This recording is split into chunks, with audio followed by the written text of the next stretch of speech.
The Doors llegó a refrescar y energizar los sonidos del rock and roll. Con Jim Morrison a la cabeza, el grupo fue la semilla vital para los viajes de psicodelia, muy apreciados en esos días. Combinando el blues y el jazz, innovando en la música rock y contribuyendo significativamente en su evolución, tanto musical como líricamente, eran parte de ello. Canciones como Roadhouse Blues, LA Woman, The End o Riders of the Storm son vitales en la historia de este género, como lo hemos visto en este canal, y el legado de la banda es infinito. Pero hay una teoría sobre su reconocido cantante y compositor, en específico sobre su muerte, trágica para el rock y que de paso dejó como siempre en los amantes de este tipo de música un halo sombrío de duda. Veamos de qué trata, un misterio más de los muchos que estamos revisando en el mundo del rock, y al final comenta tus impresiones al respecto.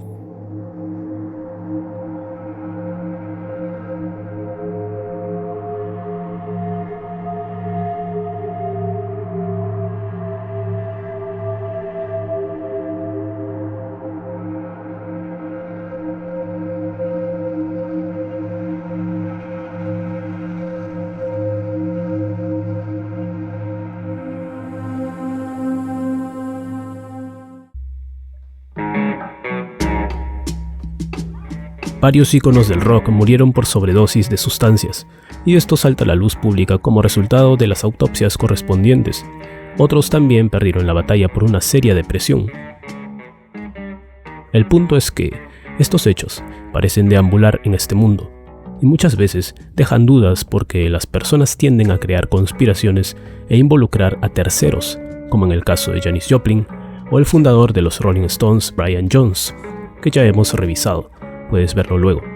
Eso por dar solo algunos ejemplos.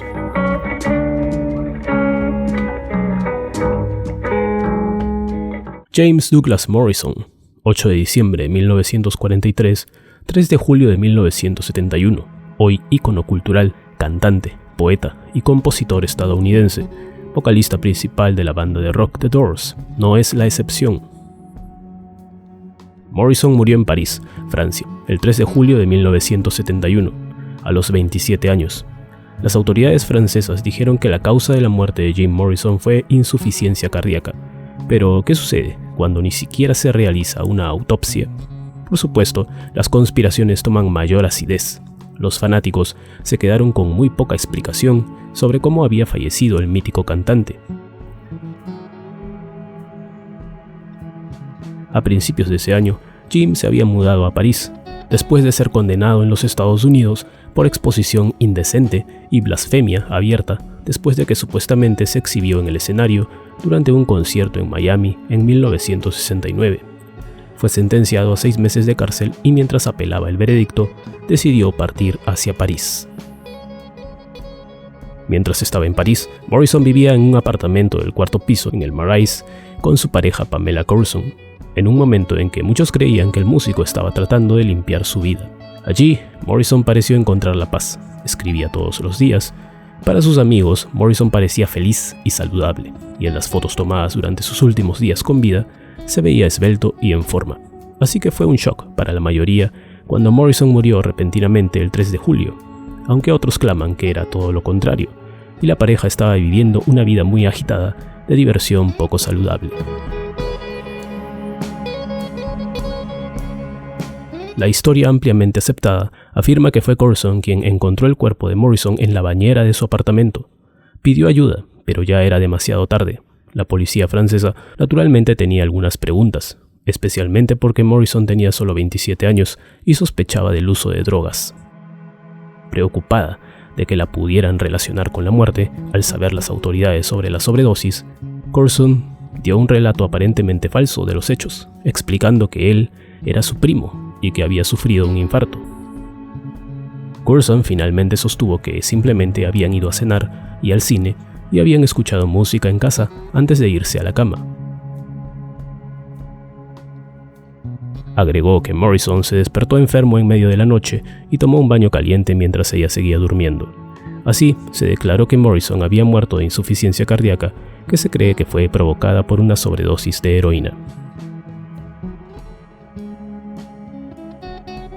Sin embargo, las autoridades francesas renunciaron a una autopsia a pedido de Courson y le permitieron enterrar a toda prisa a su amante cerca de The Poets' Corner, en el cementerio de Père-Lachaise, un lugar donde se encuentran los cuerpos enterrados de Oscar Wilde, Edith Piaf, entre otros. Tras el funeral, apenas 2 días después de su muerte, recién se hizo pública la triste noticia. Como no se realizó una autopsia oficial, la suposición general avalaba la muerte por sobredosis. Courson también atestiguó esto en algunas de las audiencias posteriores a la muerte del cantante, antes de que ella también sufriera una muerte prematura en 1974, luego de una sobredosis en Los Ángeles.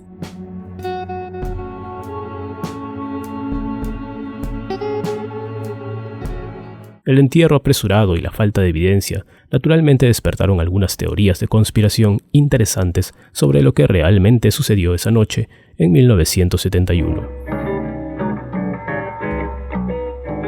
Una teoría popularizada por un periodista británico en la década de 1980 sugería que la muerte de Morrison había sido un asesinato cuidadosamente orquestado y cometido por la Agencia Central de Inteligencia CIA de Estados Unidos. El motivo detrás de tal eventualidad sería un esfuerzo por expulsar a un ícono importante de la floreciente contracultura que el mundo occidental había estado experimentando durante la década anterior. Otras teorías similares señalan con el dedo a los servicios secretos franceses o afirman que fue un complot sionista.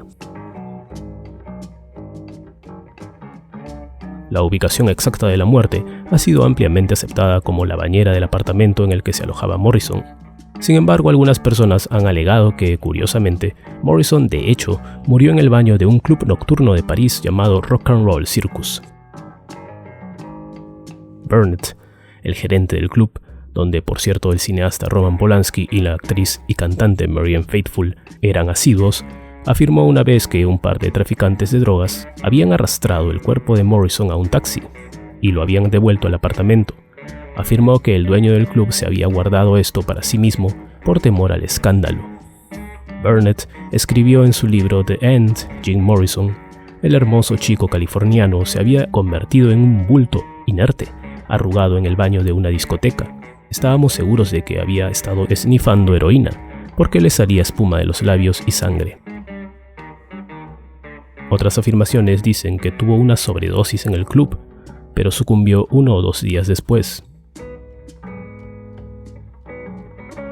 En 2014, Marianne Faithfull dijo que su entonces novio Jean de Berthoud, un famoso traficante de drogas, famoso en Francia, que también había suministrado al guitarrista de The Rolling Stones, Keith Richards, le había suministrado a Morrison las drogas que le causaron la sobredosis. Fue a ver a Jim Morrison y lo mató, dijo a la revista Mojo. Quiero decir que estoy segura de que fue un accidente.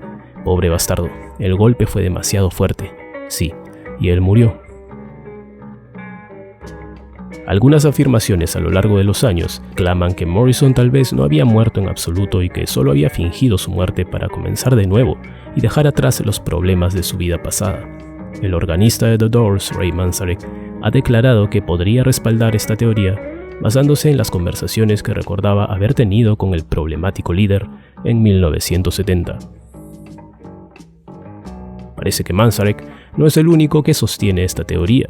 En 2016, varios informes de fanáticos llenaron internet luego de que se viera a un doble de Morrison en Oregon, viviendo con el nuevo nombre de William Lawyer.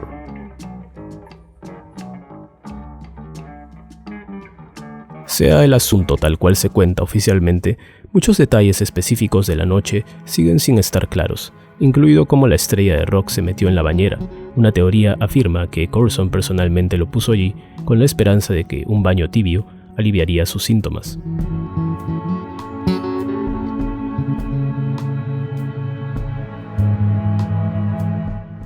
Morrison dejó de existir físicamente ese 1971, pero sigue siendo uno de los cantautores y líderes icónicos más populares e influyentes de la historia del rock. Hasta el día de hoy es ampliamente considerado como la estrella de rock prototípica, hosco, sexy, escandaloso y misterioso. Desde entonces, los pantalones de cuero que le gustaba usar tanto dentro como fuera del escenario se han convertido en estereotipos como ropa de estrella de rock.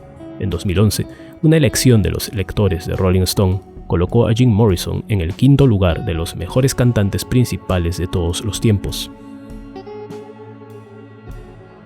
Pero su muerte, tan temprana como muchas otras en el mundo del rock, con el plus de ser parte del Club de los 27, siempre será un misterio por los diversos vacíos en las evidencias, y tal vez reforzado por los fanáticos que siempre quieren ver a sus ídolos vivir por la eternidad.